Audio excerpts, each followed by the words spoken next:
Bueno, pues un auténtico placer que estéis aquí en esta trinchera antes de comenzar, porque hoy hay trapos sucios y nunca mejor dicho que limpiar por delante. Tenemos mucho trabajo por delante, mucha limpieza, hay mucha porquería que limpiar y por eso precisamente, porque hay que reponer fuerzas y estar preparados.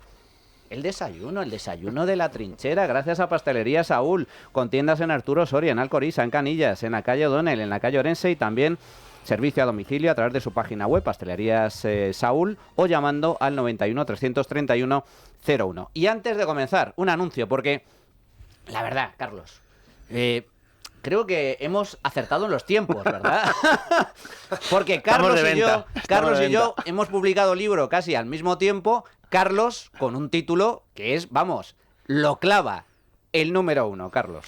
Me fabricaba más aquí un soporte, he visto el tuyo y digo, espera que me fabrico yo uno, será por publicidad.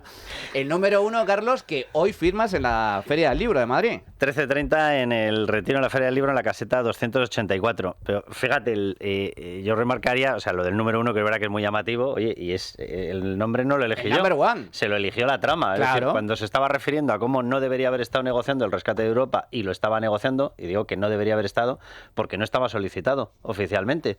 Por tanto, ¿qué hacen ustedes reuniéndose en el gobierno para decidir algo que no ha sido solicitado? La trama decidió hablar de él como el número 1. ¿El número 1 lo ha visto? Sí, el número 1 ya lo ha visto. ¿Qué dice el número 1? Ahora le llama a Ábalos. Ábalos, que te llame a Coldo. Coldo, díselo al Dama. Al Dama, ¿cuándo nos dan el dinero? Bueno, a todo esto la cifra no dejaba de crecer. Pasó de 400 a 475 millones. Menos mal que fue el número 1 y no el número 10, porque si no, sabe Dios dónde acaba esta historia. Y el subtítulo es Sánchez y el desafío totalitario a la democracia española, que yo creo que es lo que define perfectamente todo lo que estamos viendo. O sea, esto de la cloaca no es una cosa pasajera. Es un desafío totalitario a la democracia española. Totalmente. Recuerda tu firma esta mañana en la Feria del Libro de Madrid, en el Retiro, caseta... caseta 284 a las 13:30. 13:30, 284. Y yo también, porque es que Carlos y yo parece que estamos... Oye, y esto no está preparado, ¿eh? Yo también firmo libro esta tarde, de 7 a 9 de la tarde, Socialismo, la ruina de España. Creo que el título también es acertado. Carlos lo tira por la corrupción política y yo lo tiro por la ruina económica institucional del país. Socialismo, la ruina de España, esta tarde de 7 a 9 firma en la Feria del Libro de Madrid, la caseta 256, en la caseta de Harper Collins. O sea que los gemelos golpean 2 veces tienen las casetas cercanas. Y esto no está preparado, ¿eh? Atención, porque me gustaría arrancar con esta música.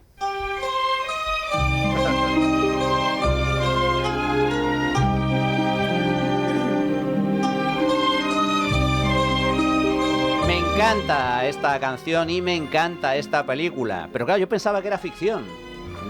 No es ficción. La mafia existe. La mafia existe. Existe la mafia siciliana.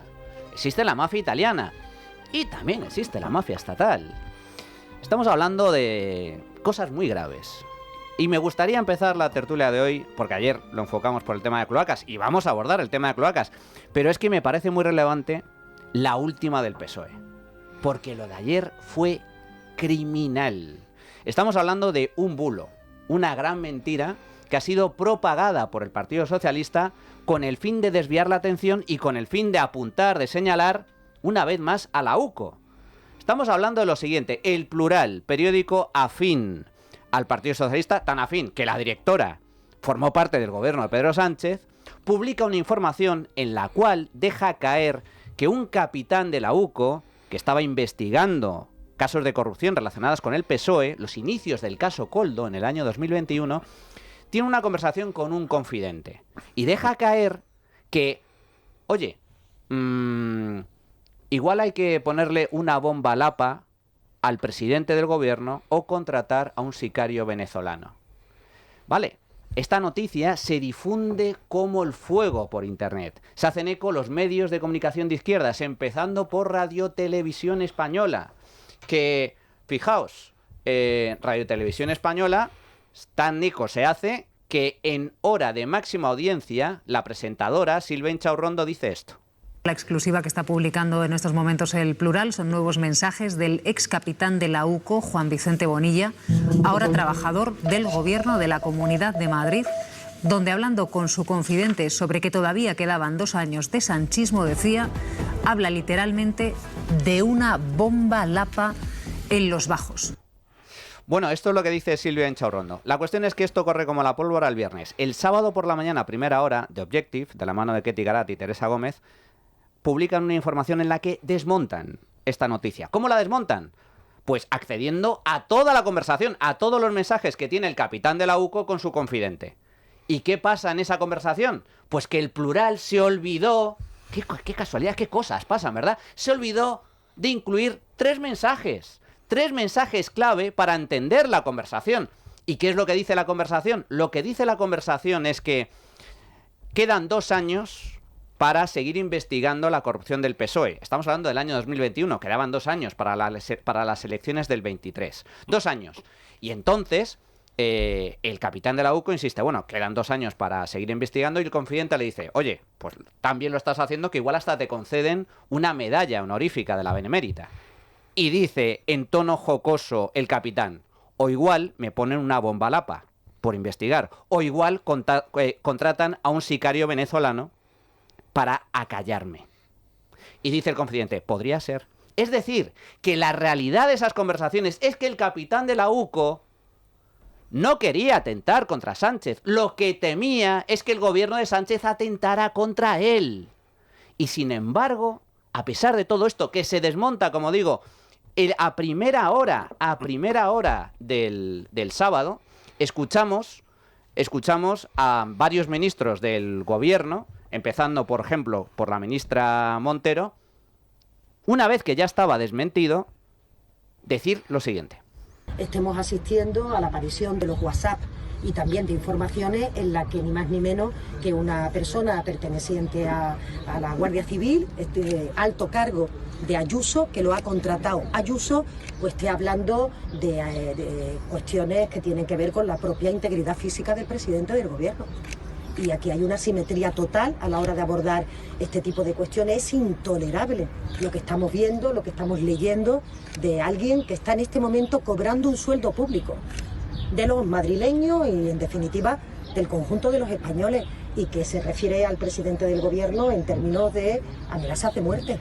Entonces, a mí me parece que esto es muy grave. Pues esto es lo que dice la ministra Montero una vez que ya se había desmentido ese bulo, que ya estaba claro que era una mentira. Pero no solo sale Montero, también sale Pilar Alegría, Óscar López, el gobierno, 3 ministros difundiendo un bulo cuando ya se había desmentido. Y yo me pregunto, y ahora ya, señores, disparen. Si son capaces de mentir con este descaro, son capaces de todo. Percival. Bueno, déjame empezar por la referencia al Padrino, porque es que no puedo resistirme a ella.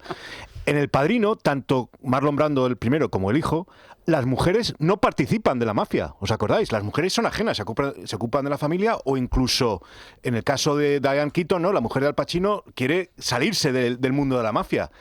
En el caso de Pedro Sánchez es peor. Es que la mujer es, digamos, el Padrino 2. O sea, yo no sé, Carlos, si sacarás un libro... La madrina. Que será la número 2, que será sobre Begoña. O sea, que es que aquí la corrupción del socialista es mucho peor que la mafia del Padrino.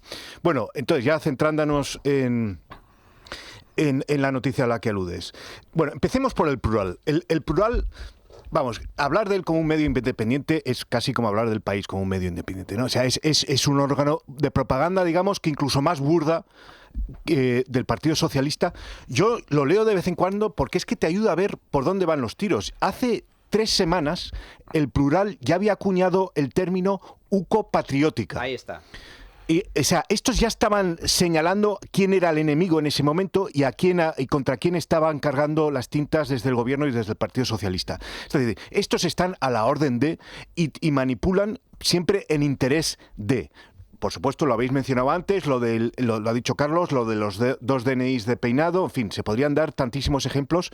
Y, por supuesto, las mercedes que reciben por hacer bien su trabajo. La antigua directora del Plural es hoy consejera de Radio Televisión Española. O sea, que esto es una... Especializada en perseguir bulos, por cierto. Bueno, imagínate. Literal, no es una opinión mía. El cargo que tiene es para evitar los bulos en Radio Televisión Española. Quien los crea, pues sí, se supone que tienen mucha experiencia para perseguirlos, claro. Entonces, esto es una operación coordinada. Total. Pero vamos, total. es que esta es la clave. A ver, ¿qué tenemos para este fin de semana para que no se hable del Leire? Se ha hablado aquí del Leire toda la semana, esto no puede ser, nos están dando por todos lados, no sabemos, no podemos hacer declaraciones públicas y que lo único que nos hagan hablar cuando nos pongan la alcachofa en la boca es del Leire. A ver, ¿de qué hablamos? Uy, este es un guardia civil de la UCO, trabaja para Ayuso, podemos hablar de la Comunidad de Madrid. Fantástico, venga, esto filtrádmelo el viernes para que nos pasemos el fin de semana entero hablando de esto. Se lo desmienten, como bien dices, Manuel, el sábado por la mañana, da igual. Venga, sigamos hablando de esto. Lo que sea, mientras no se hable del Leire, aquí vamos a seguir dándole vuelo y bueno, aquí por supuesto no vamos a rectificar. Hincharrondo el lunes pues saldrá con otra cosa y ya está, y ya nos entraremos con otro escándalo, porque da igual. El caso es tapar, aunque sea 2 días en el ciclo informativo, el caso de Leire. Pero fíjate, no solo es desviar la atención a hablar de otra cosa, sino que es mucho más grave. La mejor defensa es el ataque. Ellos van a atacar. Entonces, ¿que se habla de las cloacas del PSOE? No. Vamos a hablar de las cloacas de la UCO patriótica, que nos acusan de que Pedro Sánchez tiene tintes totalitarios y pretende dar un autogolpe de Estado. No. Los golpistas son los que nos atacan a nosotros. Es decir, es que es muchísimo más grave. Por cierto, recordemos, el Plural no solo publicó esa mentira clamorosa de que el juez Peinado tenía 2 DNIs. ¿A quién le filtra Moncloa los mensajes sobre el novio, los mensajes confidenciales sobre el novio de la presidenta de la Comunidad de Madrid, que ahora se están siendo investigados por la justicia y por los cuales se va a sentar el fiscal general del Estado en el banquillo? Se los filtra al Plural. El Plural es uno de los primeros medios de la izquierda que se hacen eco de esos mensajes. Marcela, ¿tú cómo ves la situación? Bueno, yo también tengo que hacer alusión a la canción con la que ha comenzado porque... Es que viene al pelo. Viene al pelo, son mafiosos y son profesionales en serlo, pero no solo por estas artimañas de los bulos y tal, sino por cómo extorsionan, efectivamente, señalan a los jueces, a los medios de comunicación y a cualquier disidente y persona que les molesta, y les extorsionan porque son culpables, porque la mafia, cuando te ataca, es porque sabe que son culpables, ¿no? Antes hablabais al inicio del programa, Manuel, hablabas de un autogolpe que se estaba produciendo en España y yo estoy de acuerdo, pero creo que no se está produciendo ahora, que comenzó el 14 de marzo del año 2020 con el primer estado de alarma inconstitucional, donde este gobierno mafioso, corrupto y tirano cerró el Congreso sin posibilidad para ello, acallando el pluralismo político, ¿no? Después de eso han venido los indultos, después de eso ha venido la amnistía, no solo para los golpistas, también para lo de los ERES, y el día de mañana quizás sea para ellos mismos, ¿no? Porque la justicia les acecha, y así un montón de cosas. Ahora señalamos a los medios de comunicación, señalamos a los jueces que nos molestan, señalamos a las unidades de la Guardia Civil especiales que investigan la corruptela de este gobierno, ¿no? Y eso solo lo hacen 2 tipos de gobiernos, o las tiranías o las repúblicas bananeras. Podemos estar entre las dos porque Sánchez es un tirano y porque nos hemos quedado sin luz casi un día entero, como pasa en los países tercermundistas. Fíjate, recogiendo esto último que has dicho, ya somos república bananera. O sea, España ya no es un país serio. Esto no es propio de ningún país serio. Cualquier escándalo de los menos graves que hemos conocido en los últimos años supondría la dimisión inmediata de ministros, del presidente del gobierno, la convocatoria de elecciones, y aquí no pasa nada, no pasa absolutamente nada, pero todavía no es una tiranía. Vamos camino de una tiranía. Carlos. Bueno, nos queda la capacidad de defensa, que se estructura efectivamente a través de los contrapoderes, que por eso hacía yo antes el esquema, es precisamente lo que está recibiendo en estos momentos el ataque. Si te cargas esos contrapoderes, que son la acusación popular, porque es la que tiene en estos momentos, con una fiscalía totalmente controlada, es la que tiene esa capacidad de lanzarte una causa, si quitas a los periodistas, a los que estamos haciendo lo que tenemos que hacer, si implantas una tiranía y una dictadura de bulos, que ya vemos que se está implantando, consigues controlar la opinión pública, si vas a por los jueces que se atreven a sacar adelante instrucciones o causas en las cuales se dirime la corrupción, corrupción, automáticamente te has cargado toda la estructura de contrapoderes. Si tú a una democracia le quitas los contrapoderes, solamente queda el poder se convierte en absoluto y se llama tirano. O sea, estamos mucho más cerca de una tiranía de lo que la gente se piensa. Todas estas cosas que estamos viendo como consecuencias, que si un apagón, que si cuando tienes una riada se lleva por delante a más de 200 personas, los mata. Y que todavía no sabemos nada del apagón, Carlos. Pero sí lo sabemos, pero el gobierno lo oculta, que es el tema. Son las consecuencias naturales cuando el poder se ha convertido en absoluto. El poder, cuando se convierte en absoluto, evidentemente no intenta administrar para los sujetos portadores de esa soberanía nacional, administra exclusivamente para él, y evidentemente todo el resto empieza a fallar. Te falla el tren de cercanías, te fallan los AVEs, te falla el control que tienes que poner en marcha de protección civil cuando tienes una catástrofe, te falla el sistema energético, falla todo porque no están pendientes de ellos. Lo único que no falla es el crecimiento de su poder y la implantación de toda su gente. Por eso aparecen prostitutas colocadas por todas partes, porque están entrando en el poder absoluto. Yo, de verdad, lo digo literalmente, estamos mucho más cerca de la tiranía de lo que la gente se piensa. Claro que estamos ahí. Y simplemente una cosa, yo no separaría esto del tema de la cloaca. Lo que estamos viendo es cloaca. Total. O sea, ¿tienen un fin de tapar cosas y que no se hable de otras cosas? Sí, pero tienen un fin primordial, que es la aniquilación del Estado de Derecho. Si tú te cargas a la UCO con una UDEF desmantelada, ¿qué policía judicial va a investigar los casos de corrupción del PSOE? ¿Me lo quiere decir alguien? ¿La policía municipal los va a investigar? Y no lo digo con ninguna falta de respeto, pero necesitas cuerpos especializados. La UCO tiene 200 agentes, 200 guardias en toda España, 60 de ellos destinados a la corrupción. Se nos tenía que caer la cara de vergüenza. Por cierto, 200 o 60 que siguen reclamando la equiparación salarial. Ahí están los pobres esperando a que se les pague lo mismo que al último mozo de escuadra. Esta gente es en estos momentos uno de nuestros pilares básicos de defensa. Por eso le han atacado con esta burda mentira absoluta. Y simplemente una cosa más. Silvia Encharrondo, yo no sé si ha sido hace 7 días o 10 días, estaba lanzando otro bulo, es que no quiero que se olvide, el de que la declaración que había hecho David Sánchez diciendo que no sabía ni dónde trabajaba, que era mentira. Pero exactamente cuántas mentiras es capaz. Y a mí, o sea, personalmente Silvia Encharrondo me importa 3 soberanos cominos. Pero es que está en una entidad que se llama Radio Televisión Española, que la pagamos con los impuestos de todos los españoles. Estos son los de las camisetas negras, que se rasgaban las camisetas negras todos los viernes por la noche porque cómo estaba manipulado Radio Televisión. ¿Qué es lo de ahora? ¿Pero qué es esto? Fijaos, el Pravda. Tú lo has explicado perfectamente, Carlos. Esto es un ataque de las cloacas del PSOE para intentar desprestigiar, acabar, tumbar con la UCO, que es la encargada de investigar los casos de corrupción que están asediando al PSOE. Que están asediando al PSOE hoy. La UCO se ha dedicado también a investigar casos de corrupción del Partido Popular. Se dedica a combatir la corrupción. Pero, y esta es la clave. Solo una cosa muy rápida. El teniente coronel Balas, que es el último objetivo que han buscado, es el de Púnica y el de Lezo. Exacto. Es que es surrealista. Es que, claro, la UCO trabaja contra la corrupción, sea del PP o sea del PSOE. Esos son las instituciones. Así es como funciona el Estado de Derecho en un país serio, en una democracia. Pero claro, esta es la clave. ¿De quién depende la UCO? De los jueces. De los jueces, que son independientes.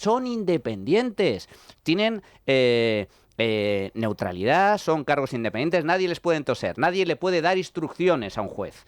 Hay jueces más progresistas, jueces más de derechas, pero eso forma parte del pensamiento de la ideología política de cualquiera. Pero el juez, en un Estado de Derecho, se atiene a la ley. Y si no se atiene a la ley, cuidado, porque hay recursos y puede ser sancionado, puede ser expulsado de la carrera judicial. Por cierto, Baltasar Garzón fue expulsado de la justicia por prevaricar, por cometer un delito muy grave.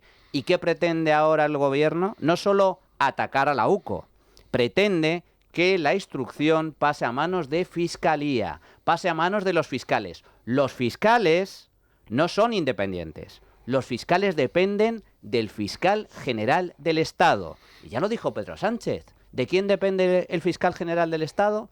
Pues ya está, Marcela. Bueno, por apuntar dos temas de lo que ha salido anteriormente. La UCO hace una labor, yo he estado personada en muchas causas de corrupción por mi profesión, y hace una labor extraordinaria, efectivamente, y da igual la causa que se investiga, da igual que sea el Partido Popular, del Partido Socialista o de Podemos, porque hacen un trabajo extraordinario y es necesaria su labor.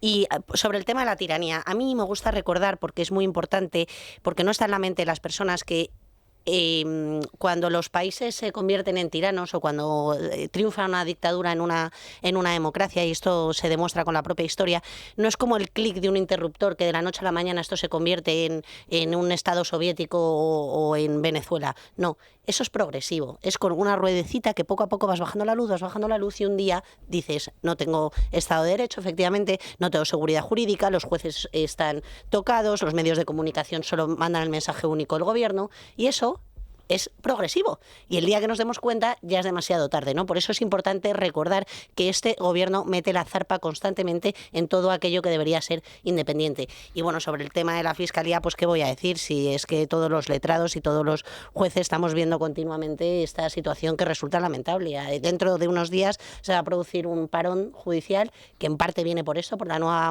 modificación de acceso de fiscales y jueces a la carrera, que también está completamente politizada, aparte de que quitan toda meritocracia, ¿no? Esto es importante porque en esa reforma judicial que ha presentado Bolaños, que impulsa Bolaños, como el gobierno todavía no ha podido colonizar del todo el Poder Judicial, lo que hace es abre la puerta de par en par para que entren miles de fiscales y jueces, y de esa forma tener más margen para colocar jueces y fiscales afines. Fijaos, estamos comentando el tema del bulo, estamos comentando el tema de la desinformación absoluta, de una infamia, de una mentira como una catedral. ¿Sabéis quién hablaba también de atentados de la derecha contra su persona? Pues el siguiente personaje.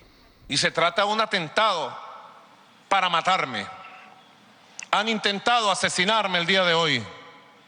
Y no tengo duda que todo apunta a la derecha, a la ultraderecha. Fijaos, esto no es algo nuevo. Quiero recordar, y te doy paso, sí. Percival, lo publica hoy precisamente en Libertad Digital, en su columna semanal, Federico Jiménez Los Santos.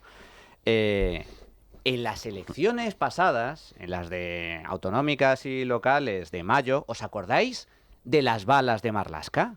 ¿Os acordáis de los sobres con balas y de la navajita plateada con Yolanda Díaz llorando a lágrima perdida en un plató de televisión con supuestas amenazas? Y Reyes Maroto. Y Reyes Maroto, ¿os acordáis? Estaba la izquierda entonces, trataba de transmitir a la población que había como una especie de complot o conspiración de la derecha para atacar a líderes de izquierda. Todo era falso, Percival. Es que en la línea de lo que hablaba Carlos y también Marcela, de que estemos en un proceso hacia el totalitarismo, hay una idea que me parece fundamental, y es la naturaleza del socialismo que lleva a este totalitarismo. Considera que la verdad no existe como tal. No hay una aspiración a la verdad, no hay una aspiración a que las declaraciones o incluso la perspectiva política esté fundada en una realidad objetiva. No, lo único que hay son aspiraciones de poder, aspiraciones de intereses. Y la verdad, si se encuentra entre tu interés y el objetivo, se destruye. Todo es relativo en el socialismo. Por eso también odian tanto a la acción judicial, porque la acción judicial fundamentalmente busca encontrar la verdad. En un procedimiento judicial, sea penal sobre todo, lo que busca el juez es saber qué ha ocurrido y tiene que investigar, y eso se lo proporciona la UCO en muchos casos, en fin, la policía judicial. Cuando la acción política está basada precisamente en ocultar la verdad, recordemos a Lenin también, que hablaba de la mentira como instrumento revolucionario. Pues claro, de eso se trata, de ir aniquilando a los enemigos que siguen defendiendo la verdad. Y esto también enlaza con lo que decía Marcela, que me parece muy importante y querría subrayarlo, que es que se tapa lo que existe, o se intenta tapar lo que existe. Y si están tan preocupados por tapar la corrupción, es precisamente porque la corrupción existe.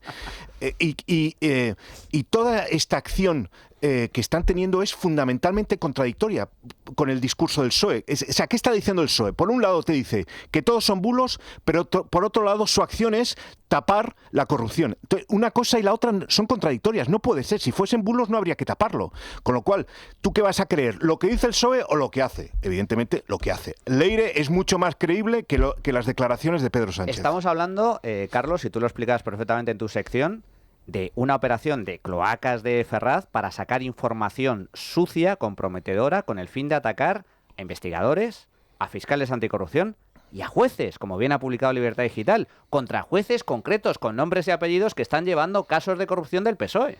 Es un sistema de demolición, se lo estaba explicando Percival perfectamente. Cada pieza que intenta defender los derechos fundamentales y que intenta defenderlos en base a la verdad y a la publicación de lo que está ocurriendo, que quiere convertirse en un contrapoder de un poder que cada vez es más absoluto, automáticamente se intenta demoler, se le intenta atacar y se le intenta tumbar. ¿Qué es la UCO? Se va por la UCO. Ellos han llegado a la conclusión, además esto te lo explican todos los jueces, y es verdad, y además forma parte del ADN, y yo no quiero despreciar para nada a la Policía Nacional. Yo he tenido familia en la Policía Nacional y muchísimos de ellos tienen exactamente el mismo sentimiento. Pero es verdad que en torno a la UCO, en torno a la Guardia Civil, hay una especie de sentimiento de que ellos tienen que defender causas. Bendito sea Dios. O sea, no tienen que defender nunca partidos, no tienen que tener una adscripción, no pueden irse más para aquí, más para allá. No. Tienen que defender una causa y su causa, evidentemente, cuando estás en policía judicial es la justicia. Entonces, que hay presiones o atacan al teniente coronel Balas, o repito, al teniente coronel al que apartaron de la investigación de las relaciones entre el separatismo y Vladimir Putin, pues ellos cierran filas. ¿Y cómo cierran filas? Pues lógicamente haciendo lo que tienen que hacer, que es su deber constitucional, que es funcionar, e instruir e investigar todos los casos de corrupción. Entonces es un cuerpo más impenetrable, y esto te lo dicen todos los jueces, que lo que puede ser, por desgracia, otros cuerpos que actúan como policía judicial. El gobierno ha decidido que se quiere cargar a la UCO. De hecho, el gobierno hace mucho tiempo que ha decidido que se quiere cargar a la Guardia Civil, entera como cuerpo. Por eso la están sacando de Navarra, la están sacando del País Vasco, le están reduciendo su presencia hasta en Canarias. La han sacado y la están sacando de Cataluña porque es un cuerpo que tiene una causa y las causas les molestan porque las causas se basan en principios, no se basan en exigencias o en determinados incentivos de partido. Por lo tanto, no tienen vía de conectar con ellos. Gracias a Dios, gracias a Dios. O sea, un día tendremos que hacer un programa agradeciendo a toda esta gente lo que está haciendo. A ellos, por cierto, hay infinidad de jueces y fiscales que están manteniendo el tipo con unas presiones brutales. Van a por la Guardia Civil, van a por la UCO dentro de la Guardia Civil, van a por los jueces que mantienen el tipo. Lo de Peinado, a Peinado no solamente le han atacado en el mismo con bulos y barbaridades, que si era un agente secreto que tenía 2 DNIs para acumular patrimonio. Es alucinante. O sea, hay que ser cafre, o sea, lo siento mucho, pero es que también han ido a por su familia. Total. Y yo no quiero dar detalles porque Total. no me da la gana remarcar determinadas cosas, pero a determinado familiar suyo la han estado atacando por tierra, mar y aire. Han estado intentando lanzar burros, han intentado sacarla para que perdiera la privacidad de su familia. ¿Qué han hecho con Ayuso? Exactamente lo mismo. Igual. ¿A quién han atacado? A su madre, a su exnovio. Han buscado más novios. Por cierto, la búsqueda de más novios fue de un tal Teodoro García Egea. Sí. Lo digo porque es que hay ataques externos y hay ataques internos. Patrocinada por un tal Pablo Casado, obviamente. Bien, han atacado a su novia actual. Han atacado todo el entorno familiar, a su hermano. Han atacado a su padre, Total. que fue la primera investigación. Total. Por cierto, algunos partidos que dicen ser de derecha se lo deberían hacer mirar porque respaldaron aquella investigación. ¿Vale? Es decir, atacan todo ese entramado. Entonces, a ver si todos nos centramos y nos damos cuenta de que este ataque no es a Ayuso, no es a la UCO, no es a los jueces. No, es a nuestra democracia y nuestro Estado de Derecho.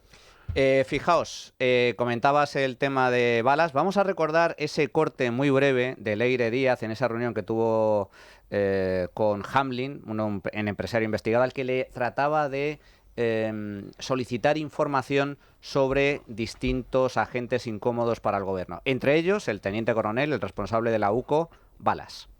Yo soy de abreviar mucho esto. No necesito a todo el mundo ahora, ¿vale? No necesito a todo el mundo. Necesito a Balas. Fundamental.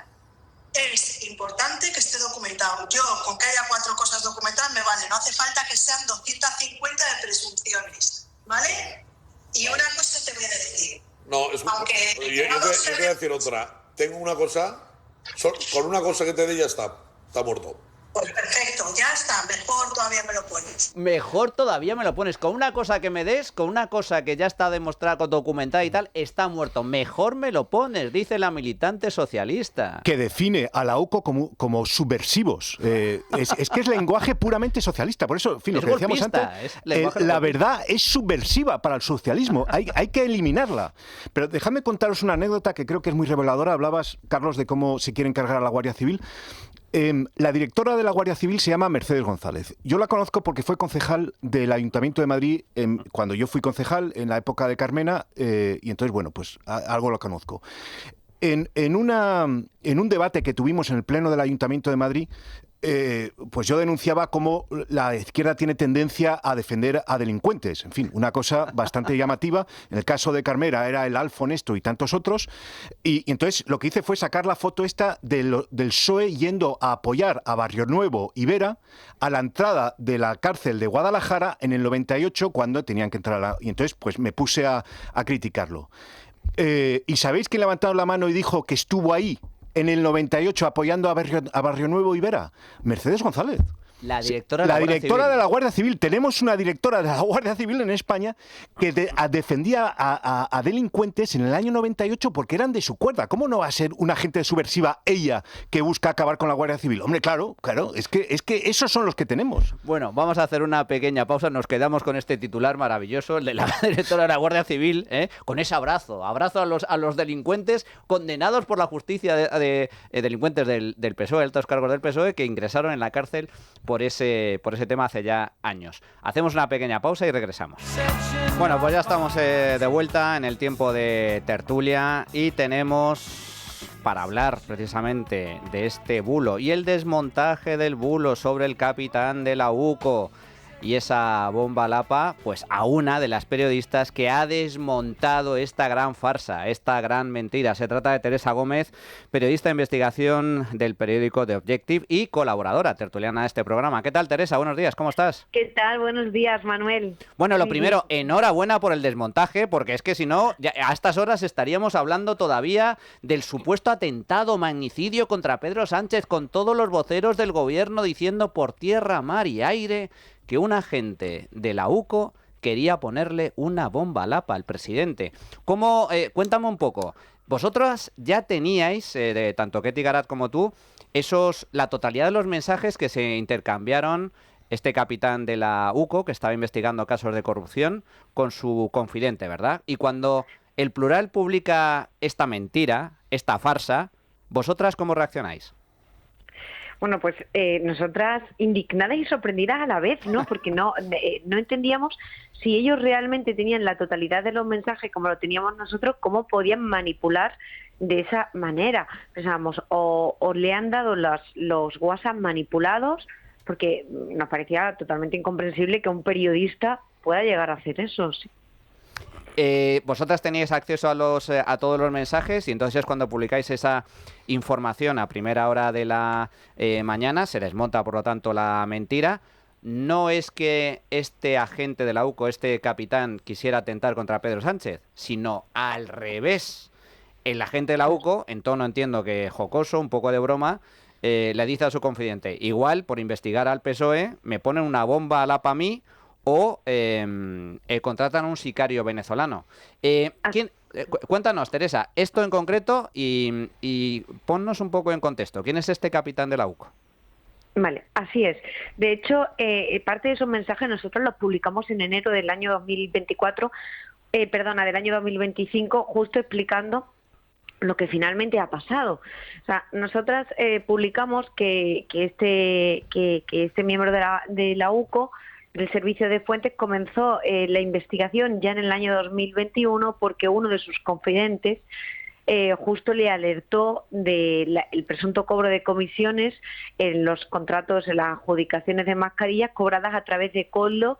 Y de hecho el WhatsApp aparece como dicen, te tengo que hablar de Koldo, y el otro ni siquiera le conocía, no sabía quién era Koldo, dice así, es uno de los que trincan y le habla de Panamá, de Sorti y de varias adjudicaciones, y a partir de ahí es cuando esta persona ya le dice que mejor hablen en persona, porque la persona que le cuenta esta información era un colaborador de la Guardia Civil y este era el encargado del servicio de fuentes de la UCO, por lo tanto de ahí esa relación entre los dos, y en ese contexto es cuando su confidente le dice, de esta te dan la laureada y eso que está en desuso, y el otro dice sí, o una bomba lapa, o un sicario venezolano, refiriéndose a que se lo iban a dar, por supuesto, a él, y decir lo contrario, como ha hecho El Plural, como ha hecho Televisión Española y el equipo de natación sincronizada, es manipular, pero además de una manera muy burda, porque está muy claro en los mensajes. Era imposible descontextualizarlo y era imposible no como hay algunos que se han excusado diciendo, bueno, es que tuvimos un error de compresión lectora. No hay ningún error de compresión lectora porque se han suprimido 3 mensajes dentro de un chat. Por lo tanto, ha sido una manipulación. Teresa, ¿me dejas una cosa? Vamos a ver, una cosa es descontextualizar y otra cosa es manipular. Exacto. Es que han quitado mensajes. Exacto. O sea, yo estoy contigo. Yo no voy a entrar en el juicio de si les dieron ya el bistec troceado o si lo trocearon ellos. Pero si hubiesen tenido el más mínimo interés por conocer la conversación, lo primero que hacemos todos cuando nos llega un extracto de conversación es pedirlo íntegro. Decimos, oye, no me mandes 3 mensajes. No, quiero el hilo entero. O quiero la grabación entera. A mí no me mandes preseleccionado nada. No ha habido ningún interés. Y no estamos en un caso de descontextualización. Estamos en un caso de manipulación, por no decir en un caso de creación de una mentira, de una supuesta paraverdad para hacerla circular e invertir el sujeto de la acusación. Aquí el sujeto de la acusación es obvio, es una cloaca comandada por el Partido Socialista que quiere acabar con la democracia. Lo digo literalmente porque si tú eliminas los contrapoderes y la UCO forma parte de esos contrapoderes, te cargas las bases de la democracia. Es decir, no estamos en una descontextualización, estamos en una manipulación del producto como cuando Stalin borraba gente de las fotografías. Vamos a dejarnos de tonterías, es que es así. Pero lo increíble... Carlos, pero o sea, yo digo que quiero pensar que a lo mejor se lo han dado manipulado por ser buena con estos periodistas, pero en realidad no lo creo, porque ellos dicen en su propia noticia que han tenido acceso a íntegramente todas las conversaciones mantenidas Teresa, entre este miembro de la UCO y su fuente. La declaración, de hecho, estas conversaciones están Teresa, en una causa judicial. Teresa, la declaración de Silvia Enchorrondo, ella no dice el guardia civil pide una bomba lapa. Creo, no sé si lo podemos volver a escuchar, no sé si utiliza el término alude o algo así. El corte de Silvia Enchorrondo, sí, lo ponemos. Es que es muy importante. A ver. La exclusiva que está publicando en estos momentos El Plural son nuevos mensajes del ex capitán de la UCO, Juan Vicente Bonilla, ahora trabajador del Gobierno de la Comunidad de Madrid, donde hablando con su confidente sobre que todavía quedaban 2 años de sanchismo, decía, habla literalmente de una bomba lapa en los bajos. Es una noticia, una exclusiva que saca... Teresa, es que dice habla literalmente, no dice si lo pide, dice habla literalmente, donde te cabe la versión manipulada y sin manipular. Sí, claro, pero eso es manipulación informativa. No, por eso claro. lo digo. No tenía conocimiento de que estaban cortados los mensajes. Entonces, ¿por qué dice habla de? Si no, ¿cuál hubiese sido el verbo normal? Pide una bomba lapa, plantea una bomba lapa. Y sobre todo porque se han negado a rectificar, ni Televisión Española ni El Plural se han negado actualmente a rectificar, por el momento no lo ha hecho, y ellos dicen que, de hecho ayer escribieron un artículo diciendo nosotros no nos achantamos y seguimos manteniéndonos en nuestra postura, por tanto es imposible pensar que no ha sido de manera deliberada, ¿no? Pero es que además, Carlos, nosotras... ya en enero de 2025 en un artículo contábamos que iba a pasar justamente esto. Contábamos, mira, la estrategia de Moncloa es la siguiente. La estrategia de Moncloa es ir a por los miembros de la UCO y a por periodistas y a por los jueces. Y ojo, también vincular a Isabel Díaz Ayuso con todo el procedimiento del caso Koldo. ¿Y cómo lo van a hacer? Pues lo van a hacer yendo a por un agente de la UCO, a por un capitán de la UCO que se llama Juan Vicente Bonilla. O sea, que ya lo contábamos en enero porque ya nos habían contado esta estrategia, ¿no? Y decíamos, y van a ir a por porque este fue el primero que inició la investigación del caso Koldo, y llegó un momento en el que esta persona pues se fue de la Guardia Civil, y como incluso esto también lo he contado en Es Radio en alguna ocasión cuando hemos hablado de esto, y decía, y como esta persona cuando se va de la Guardia Civil, ¿qué hace? Pues lo que hacen todos los guardias civiles y lo que hacen los policías cuando dejan el cuerpo, que es irse a una empresa a realizar servicios de seguridad. Esta persona ahora trabaja en una empresa de seguridad que a su vez está vinculada a la Comunidad de Madrid, pero que Isabel Díaz Ayuso, por supuesto, no sabe ni quién es, ni está al cargo de esta contratación, ni mucho menos, porque es una empresa dependiente de la Consejería de Sanidad, no que trabaje literalmente en la misma consejería, ¿no? Entonces, esta estrategia de poder vincular a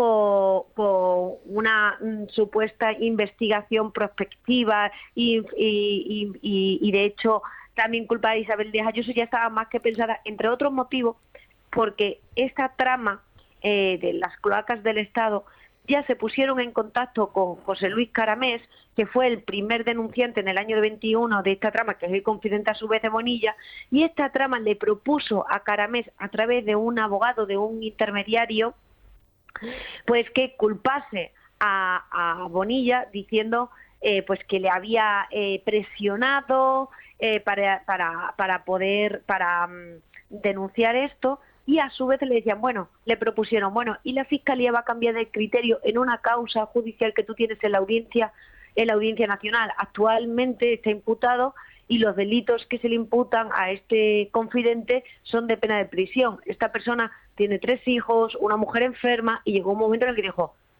pues es que es para pensárselo si hacer o no hacer eso, y obviamente no cedió, pero ya habían tocado al confidente. Esto que comentas es, efectivamente, hay que verlo con una perspectiva un poco más amplia. Estamos hablando de que las cloacas del PSOE ofrecen acuerdos, ofrecen tratos de favor a cambio de información, a cambio de cambiar de criterio, para paralizar, para neutralizar los procedimientos judiciales abiertos contra el Partido Socialista. Son cosas muy graves. Teresa, muy breve. Esto explicaría, esta estrategia, que no es algo puntual, sino que forma parte de una estrategia, esto explicaría el hecho de que el Plural saliese con esta mentira el viernes, y a pesar de que vosotras tumbáis y desmontáis la falacia el sábado por la mañana, el gobierno, por boca de 3 ministros, insiste en la mentira, ¿verdad?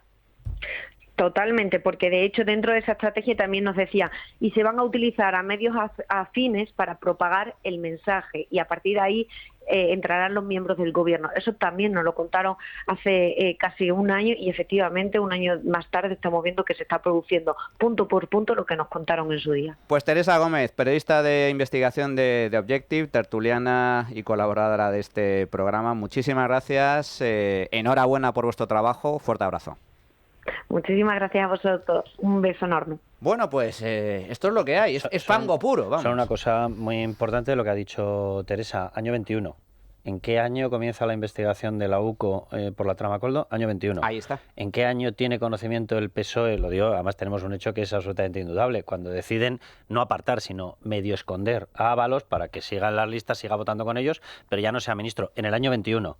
Es decir, se activa en el momento en el que Pedro Sánchez es consciente de que le están investigando causas de corrupción. Ahí está. Ya está. Fijaos, otro protagonista contra el que está cargando el gobierno es contra el cantarín. En toda película de historia de mafia está la mafia, están los criminales, están los policías y está el que canta. Porque hasta, ¿os acordáis de el gran gángster de los años 20? Al Capone. Al Capone entró en prisión. Al Capone se dedicaba al AMPA, al mundo del crimen. Mataba, asesinaba, tenía negocios ilegales de todo tipo, prostitución, sobre todo venta de alcohol ilegal, con la ley seca. Ahí es cuando nace la mafia norteamericana realmente, en los años 20, es con la ley seca.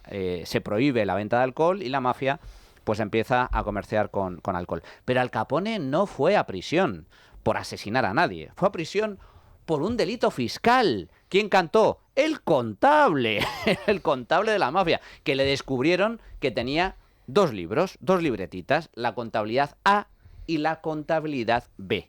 Y llegó a un acuerdo con la Fiscalía norteamericana y dijo, si cantas, quedas libre.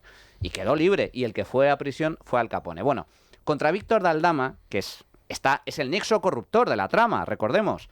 El nexo corruptor está colaborando con la justicia, con la Fiscalía Anticorrupción, a cambio de facilitar información, de facilitar documentación. Hasta el momento se está cumpliendo bastante el guión y las noticias que ha dado Aldama al respecto de esta trama corrupta, presuntamente corrupta del PSOE. Pues bien, esta misma semana Aldama también ha hablado, concretamente en el programa de Horizonte de 4 con Iker Jiménez, y hablaba directamente de que temía por su vida.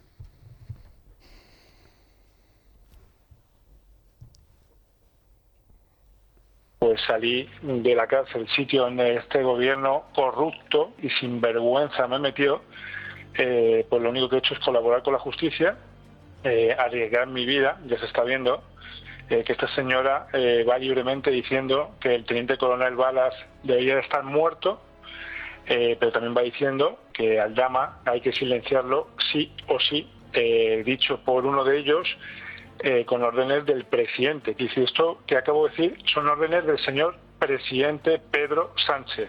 Entonces, este señor, o hay que pararlo, no sé de qué manera, o algo hay que hacer, porque este señor ha amenazado a 2 personas de muerte. Uno, a un teniente coronel de la Guardia Civil, y otro a un civil, que soy yo. Aldama diciendo literalmente que teme por su vida. Hay que recordar que a Aldama le pegaron 3 tiros en su coche. Y él lo interpreta como un aviso de las cloacas del Estado. Hombre, es complicado interpretarlo de otra forma, aparte que fue aviso efectivamente porque en ese momento él no estaba dentro del coche, el coche lo tenía afuera, él tiene muchos vehículos, en el garaje donde suele guardar los vehículos había otros, y ese coche, que es un Audi A8, por cierto, un Audi A8 institucional, y remarco la palabra por una cosa que voy a explicar ahora, ese coche lo tenía afuera, ya efectivamente aparece la primera versión, y yo he hablado con uno de los policías que ha visto las pruebas, hablan de unas balas de bajo calibre, etcétera. Luego corrió una versión de que si había sido con un martillo, que se le habían dado unas puntadas, y dices, oye, ya, de verdad, parad ya, joder, que tampoco hace falta mentir 16 veces por segundo, que se te cansa la lengua. Entonces, bueno, tiene 3 impactos clarísimos. Digo lo de institucional porque la versión que se ha estado manteniendo desde hace mucho tiempo, luego se soterró, yo creo que porque en aquel momento no interesaba, pero la versión que estuvo manteniendo el entorno de Aldama era que ese coche era el institucional A8 porque era con el que recogían a un tal Pedro Sánchez cuando tenía que tener determinados encuentros que no tenía que tener conocimiento de ellos el servicio suyo de seguridad y que por eso era un Audi A8 institucional. Yo lo digo como salió y sé de quién salió y sé que lo dijo. ¿Vale? Entonces yo, que luego no han querido darle más pábulo a esta historia, no lo sé, pero desde luego la primera explicación era que ese Audi A8, porque tú ves el resto del parque móvil, por llamarlo de alguna manera, que tenía Víctor Aldama, y eran coches que si un Porsche Macan, que si un Ferrari me parece que había, un Portofino, que si eran vehículos de otro estilo. Había un Range Rover, no eran vehículos institucionales. ¿Qué dices? ¿Qué pinta un Audi A8 ahí? Pues la explicación que se dio inicialmente era que era para recoger a Pedro Sánchez para determinados encuentros que tenían que ser discretos incluso a ojos de su propio servicio de seguridad. Porque al final hoy el servicio de seguridad de Pedro Sánchez es un servicio compuesto por miembros de fuerzas y cuerpos de seguridad del Estado que saben lo que es el cumplimiento del deber. Entonces cuidado con esta historia que es gravísima. Percival y Marcela. Bueno, para mí el corte... En fin, cuando lo volví a ver me dejó flipado, perdonadme la expresión, es lo de... Es que es para flipar, Percival. Los 3 que dijeron que estaban recabando pruebas contra él. O sea, Leire... O sea, la primera persona que habla en público de Leire es Aldama. Y lo clava. Él lo clava. Entonces, puede ser que sea un delincuente, es un presunto delincuente, pero en muchas ocasiones no está mintiendo, está diciendo la verdad. Y que lo dijese 2 meses antes de que saliese esto, la verdad es que es muy llamativo. Y por cierto, una cosa que no resisto a decirlo y que lo digo ahora, es ¿de qué vive Leire ahora mismo? Porque todos sabemos cuál ha sido su carrera desde que llegó Pedro Sánchez al poder. Primero en Enusa, esa empresa pública del uranio, aunque Pedro Sánchez dice que no hay uranio en España, sí que hay empresas públicas para colocar a fines como Leire. Después en Correos que pierde 120 millones de euros en 2023 y 97 millones de euros en 2024 con directivos como Leire, y es cesada a principios de 2024 de Correos. A fecha de hoy no sabemos de qué vive y, sin embargo, coincide perfectamente su salida de Correos con su entrada en este círculo de buscar porquería contra la UCO y contra Aldama y contra los demás, ¿no? Lo ha dicho Carlos en algún programa aquí en Libertad Digital, una reunión clave que coincide con los 5 días de reflexión de Pedro Sánchez cuando decide... El 24 de abril él publica la carta del hombre, a la ciudadanía, del hombre profundamente enamorado. Al día siguiente, 25 de abril de 2024, se mantiene una reunión donde efectivamente está Santos Cerdán y convoca a Leire Díez. La convocatoria de Leire Díez es tan fácil de comprobar como que coge un vuelo a las 13:40. De hecho, la reunión se celebra por la tarde porque ella tiene que venir, por eso no se celebra por la mañana y tienen que esperarla. Lo digo porque Santos Cerdán está insistiendo, o sea, yo lo digo tal cual porque fuentes, una presente en esa reunión, me ha confirmado 500 millones de veces que efectivamente esa reunión existió y he visto incluso alguna prueba documental. Lo que quiero decir es que Santos Cerdán está permanentemente negando su contacto. Ha dicho, yo no tuve nunca jamás ningún contacto con Leire. La información que yo tengo significa literalmente que está mintiendo de una forma absoluta y que se hizo venir. Y una cosa que decía Percival, que tiene toda la razón, o sea, la cloaca, como explicaba Teresa, ha tenido un funcionamiento previo. Cuando se ponen muy nerviosos es a raíz de esa historia, porque la carta del hombre profundamente enamorado sucede cuando él se ha enterado de que su mujer está profundamente imputada. Momento en el que convoca a prisa y corriendo, y fíjate, ni siquiera lo hace por por un supuesto ataque externo. Lo hace porque está convencido de que van a sacarle en ese momento gente de dentro del Partido Socialista toda la información de Begoña Gómez, de su padre y de las saunas gays y prostíbulos para acabar con él. Es decir, la cloaca nace para una autodefensa frente a pajes, frente a lambanes, frente a este tipo de personas. ¿Qué es lo que ocurre? Que una vez puesta en marcha dicen, oye, tenemos un potencial y además la cuestión es salvar al soldado Sánchez. Así que prietas las filas. Importante también esto de Leire, porque la primera reacción que ha tenido el PSOE después de descubrirse, bueno, pues este vídeo, estos audios con Leire ofreciendo pactos con la Fiscalía a empresarios imputados investigados por la justicia a cambio de información. La primera versión fue Leire, ¿esta Leire quién es? ¿Quién es? No la conocemos de nada. Es una militante rasa. Y de repente, no, además dice el PSOE, no, si no está a sueldo del partido. Hombre, Leire desde el año 2018 se ha embolsado 250.000 euros desde el 18 en altos cargos de empresas públicas que directamente a través del PSOE. Es decir, la militante del PSOE colocada en altos puestos de dirección en empresas públicas, tanto la de Uranio como Correos. Por lo tanto, 250.000 euros. Y eso de que era una militante rasa, hombre, pues resulta que la cuenta en X, oficial de Leire, era seguida por todos los grandes líderes del PSOE. Y luego le sacaron como 800 fotos en redes sociales, Leire, con fotos con Pedro Sánchez, con Santos Cerdán, con Ábalos, Begoña Gómez de Cena, Gómez de Cena, Zapatero, Pachi López, es decir, conocía toda la cúpula. Con lo mejor del socialismo, se codeaba. Yo creo que la verdad es que este señor tiene que temer por su vida, Aldama, claro que sí, por supuesto, porque al final, bueno, forma parte de la trama y en ese aspecto pues es otro más de la misma, pero precisamente por eso, porque conoce realmente todo lo que ha pasado ahí y es cierto, cada vez que saca una información, a los meses se confirma, ¿no? Entonces, bueno, simplemente por recordar un poco también lo que apuntaba Teresa Gómez, esta premeditación, porque el tema de los mensajes, el tema de todo, se hace premeditado y pensado. ¿Por qué? Porque son mafiosos, o sea, son profesionales. Esto lo saben hacer de forma profesional. ¿Y qué garantía o qué Estado de Derecho o seguridad jurídica tenemos los ciudadanos españoles, ya no solo a nivel nacional, sino de cara al mundo, ¿no? A terceros países, cuando tenemos una señora que promete pactos con Fiscalía a corruptos, porque estos empresarios estaban en causas de corrupción también, ¿no? Entonces, eso es que es vergonzoso. Bueno, vamos a hacer una pequeña pausa y regresamos con este y con más temas. Bueno, señores, pues ya estamos de nuevo en tiempo de tertulia. Cambiamos de tercio porque, claro, es que se nos acumulan los temas. Esta semana se ha producido, digamos que ya el aforamiento oficial de Gallardo, el ya expresidente de la Diputación de Badajoz, que finalmente ha sido procesado por ese enchufe al hermano de Pedro Sánchez. Se ha dado prisa en aforarse, ¿verdad?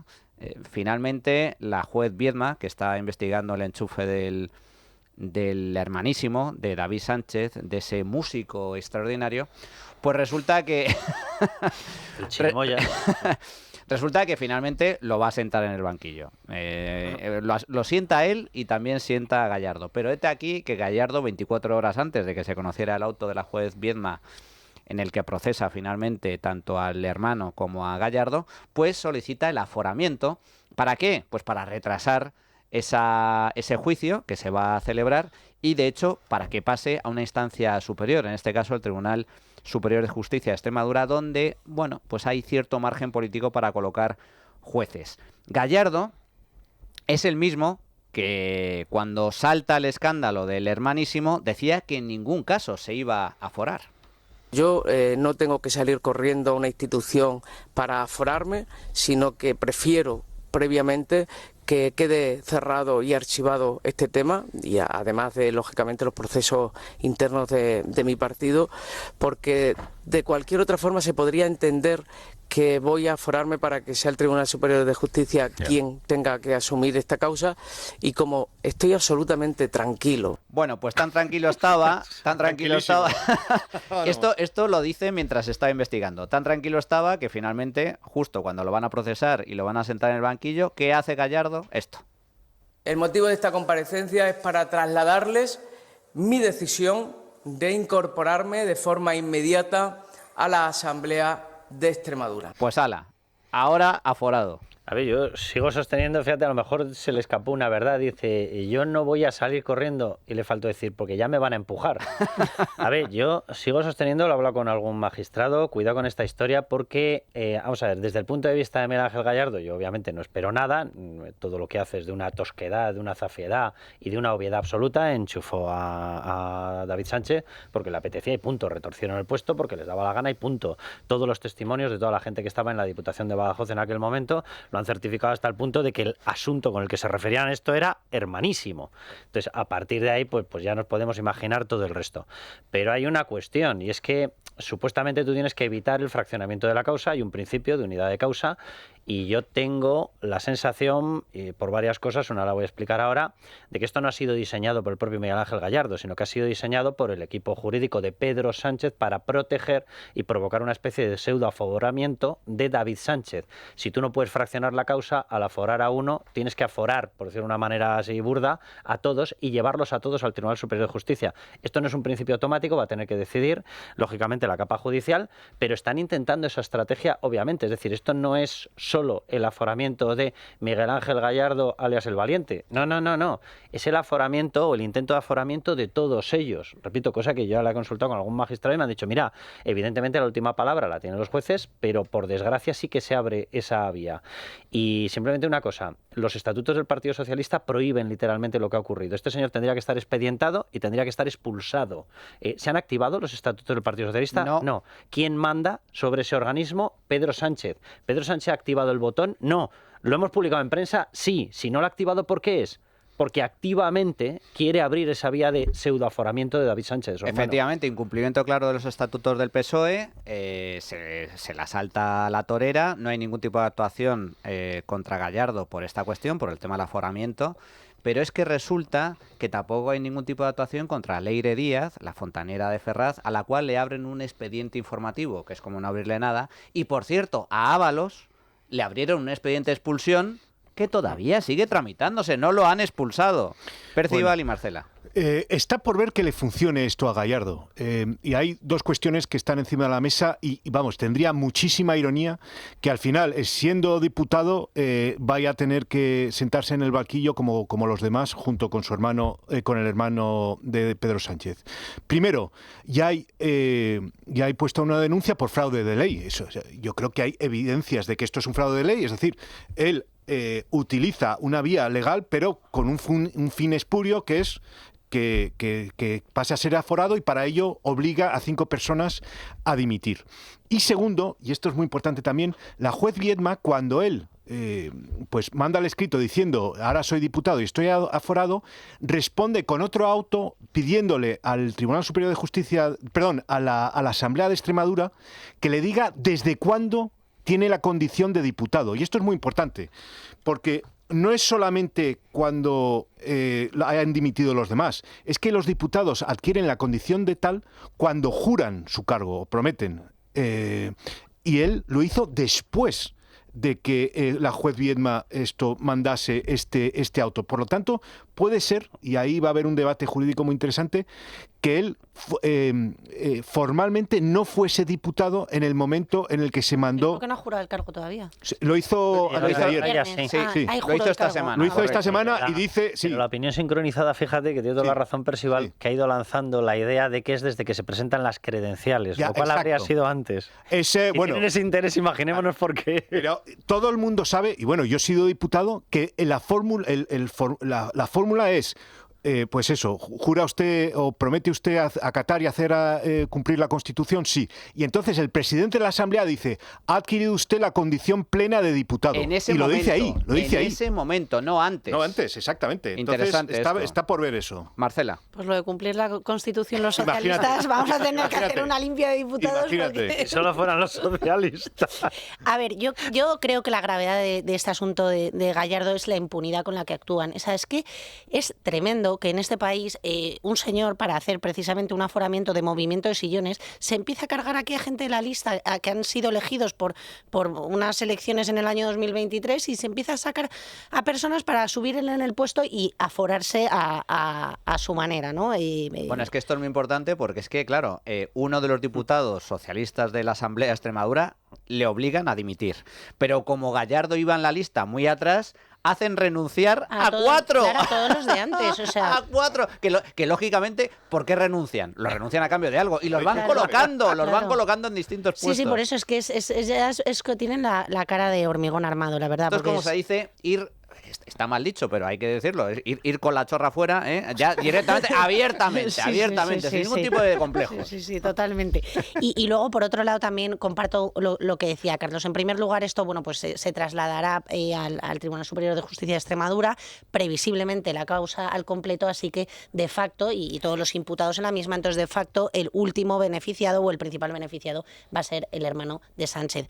No tanto, fuera de que este señor Gallardo dio un premio a la presidenta del Tribunal Superior de Justicia de Extremadura, que lo mismo eso ayuda, pero no tanto quizás porque el tribunal pueda estar politizado, ¿no? Que en parte sí que se eligen algunos jueces así, ¿no? Pero sino porque ya alarga y procesalmente eso le conviene a los imputados, ¿no? En concreto, Marcela, precisamente la posibilidad de que este caso pase a una instancia superior, al Tribunal Superior de Justicia de Extremadura, retrasaría en 8 meses la apertura del juicio oral. Por lo tanto, al final ganas tiempo, que es lo que le interesa al PSOE. Bueno, vamos a abordar otra cuestión. Permitidme que abordemos otra cuestión que me parece también muy relevante, porque esta semana también ha sido noticia muy importante, el nuevo intento por parte del gobierno de Pedro Sánchez de convertir al catalán como lengua oficial de la Unión Europea. Hay que recordar que Junts, a cambio de sus 7 votos, le exige a Sánchez básicamente 2 cosas. Luego le exige muchas más, pero básicamente 2. El tema de la amnistía, que ya está en marcha, y el tema de que el catalán sea lengua oficial. Lo ha intentado hasta en 6 veces el PSOE, el hecho de que la Unión Europea reconozca el catalán como lengua oficial en Europa. Pero ha fracasado una vez más, porque este tipo de decisiones se tienen que tomar por unanimidad, pero países como Finlandia, Italia o Alemania están siendo muy críticos con esta propuesta, por lo tanto no hay quórum, no hay unanimidad y finalmente ha decaído. Tanto es así que el pasado martes pues ha sido la primera vez que se ha aplazado esta votación. Para comentar este tema contamos con Juan López, que es consultor político y un gran conocedor de los entresijos de la política catalana. ¿Qué tal, Juan? Buenos días, ¿cómo estás? ¿Qué tal? Buenos días. Bueno, un auténtico placer que estés con nosotros. Oye, cuéntanos, porque lo que tengo interés es cómo ha sentado esto en las filas de Junts, cómo se está interpretando por parte del nacionalismo catalán, que una de sus exigencias, por mucho que el PSOE lo intente, no sale adelante. Bueno, tú has dicho que Junts esencialmente pide 2 cosas, que son el tema de la amnistía y el tema del catalán, pero en realidad sin voluntad de quererte enmendar, ellos tienen una exigencia básica, que es el retorno de Puigdemont a casa limpio de polvo y paja, sin que tenga que pisar el Supremo, y que se pueda ir directamente de su casa en Waterloo, donde está fugado, a su casa en Sarriá de Ter, al lado de Gerona, donde están su mujer y sus hijas, sin ningún tipo de cortapisa por el medio, ni judicial, ni de ninguna índole. Y luego todo lo demás es por añadidura. En realidad Puigdemont sabía perfectamente que lo del catalán esta semana, no iba a salir. Y te pongo un ejemplo muy fácil. En realidad la primera vez que lo intentaron fue con Zapatero en 2005, cuando en la Generalitat gobernaban, os acordaréis los que tengáis una cierta edad, Pascual Maragall con Carod Rovira y con lo que ahora sería Sumar, en aquel momento Iniciativa por Cataluña. Y ya en aquel momento ya fracasaron, pero hay un elemento oculto del que se ha hablado muy poco esta semana, que es Francia. Para que os situéis, en Francia se habla occitano, catalán, franco-provenzal y corso. Solo el occitano tiene 2 millones de hablantes. Y también para que os hagáis una idea, como vosotros sabéis, el nacionalismo catalán se ha dedicado a financiar y entregar cantidades de dinero importantísimas, de hecho millones, al sur de Francia, construyendo escuelas privadas para que se enseñe catalán, financiando actividades presuntamente culturales que en el fondo son políticas en ayuntamientos. Y una de las cosas que hicieron fue pagar dinero a ayuntamientos del sur de Francia para que en los plenos se empezara a hablar en catalán, hasta el punto que el Tribunal Supremo francés acabó emitiendo un dictamen por el cual ponía claramente que la única lengua de la administración en Francia es el francés y que se obligaba a hablar francés en la administración pública. Por lo tanto, cuando se dice aquí que hay partidos políticos en España y que una parte de la sociedad española somos fascistas porque no queremos que el catalán, el vasco o el gallego sean lenguas oficiales en Europa, hemos de recordar que hay países como Francia, donde sus lenguas regionales, por ejemplo el occitano, tiene 2 millones de hablantes diarios en Francia. Sencillamente están prohibidas, ni siquiera están reguladas. Entonces, claro, que España pida que el catalán o el vasco sea una lengua oficial en Europa cuando hay regulaciones mucho más estrictas en otros países es una forma de tirar el tiempo, el dinero y las oportunidades políticas que tendrían que servir, solo para poner un ejemplo, para que nuestros trenes pudieran circular por Francia cuando los trenes franceses sí están circulando por España y nosotros, en cambio, los nuestros no. Es un mundo lleno de paradojas porque en España, en el Parlamento, por ejemplo, se requiere traducción simultánea por exigencia de los nacionalistas, a pesar de que todos saben español y a pesar de que el castellano es la lengua oficial de todo el país. Bueno, lo hablan bastante mal, si me permites. Sí, lo hablan bastante mal, pero al menos lo hablan.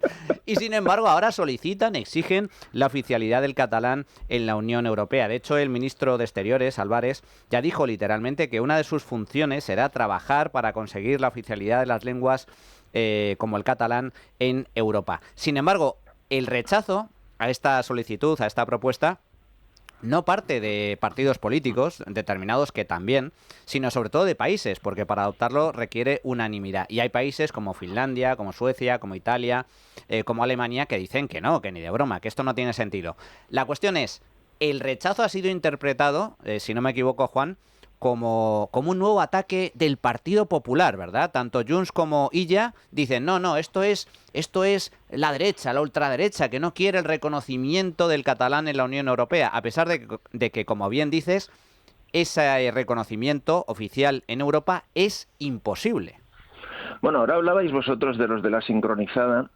Fíjate, os estaba escuchando, la sincronizada ha pasado de decir que el Partido Popular no pinta nada en Europa porque Teresa Rivera terminó siendo vicepresidenta de la Comisión Europea, a pesar de sus evidentes responsabilidades en el tema de la Dana de Valencia, a decir que el Partido Popular lo pinta todo en Europa y que es una máquina política maléfica porque impide que el catalán sea lengua oficial. Entonces, bueno, pues si hace unos pocos meses el PP era una especie de torpe siguiendo el argumentario monclovita y de Ferraz en su proceder en Bruselas, pues hoy han mejorado muchísimo en muy poco tiempo, ¿no? Pero hay un tema de fondo que también te pongo un ejemplo, que es el tema de las repúblicas bálticas. En Estonia, en Letonia y en Lituania, por todos los movimientos de gente forzados que hizo el comunismo y el mundo soviético durante tantos años, hay en estas 3 repúblicas más de 1 millón de personas en cada una de ellas que habla ruso.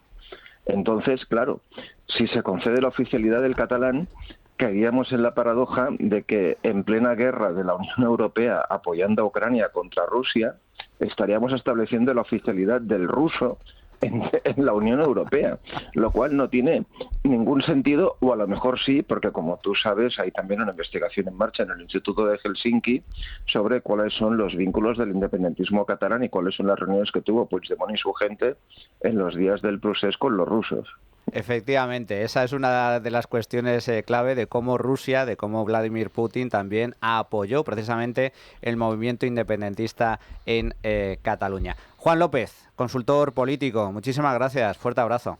A vosotros, un abrazo, que vaya muy bien. Percival. Un apunte muy rápido. A mí una cuestión que me indigna mucho de esto es lo del coste. Dicen, esto va a costar 135 millones de euros. Y España dice, como estos, los tengo, no pasa nada, lo pago yo. Y dices, pero bueno, ¿cómo puede ser que haya dinero para esto y para la ley ELA no hay y para tantas otras cosas no hay? O sea, para lo que les interesa 135 millones son calderilla, toma, ala, no pasa nada. Es una auténtica vergüenza. A ver, Adrián, cuéntanos cuál ha sido el resultado de esa tuit encuesta. Pues hoy preguntábamos qué debería hacer la oposición ante el juego sucio de las cloacas del PSOE. Nuestras opciones en nuestra cuenta @trincherallamas eran una moción de censura, manifestaciones en la calle o esperar a las elecciones. Pues un 60% cree que debería haber una moción de censura y un 35% ahora mismo manifestaciones en la calle. Lo que está claro es que la gente pide movilizaciones, así que vamos a escuchar lo que dicen los oyentes. La manifestación del próximo domingo en Madrid debería hacerse toda la semana, pero en España entera. En España entera. y pedir la dimisión, por supuesto, del presidente Sánchez y todo su Consejo de Ministros. Muchas gracias. Buenos días. La verdad es que me encuentro bastante desbordado, porque cuando lo más escuchado últimamente es corrupción, cloacas, mafia, fontaneros, bajos fondos, y todo está orquestado por este gobierno corrupto y sus voceros apesebrados, pues saldremos a la calle a luchar y hacer lo que podamos. Los de la bomba Lapa, que se han inventado estos de izquierdas, como las balas de Joel Marlaska, la navajita plateada y todo esto, es que es demencial. Estos no saben cómo quitarse de en medio toda la corrupción que tienen encima. Estos sinvergüenzas que nos están gobernando y nos están acribillando a impuestos.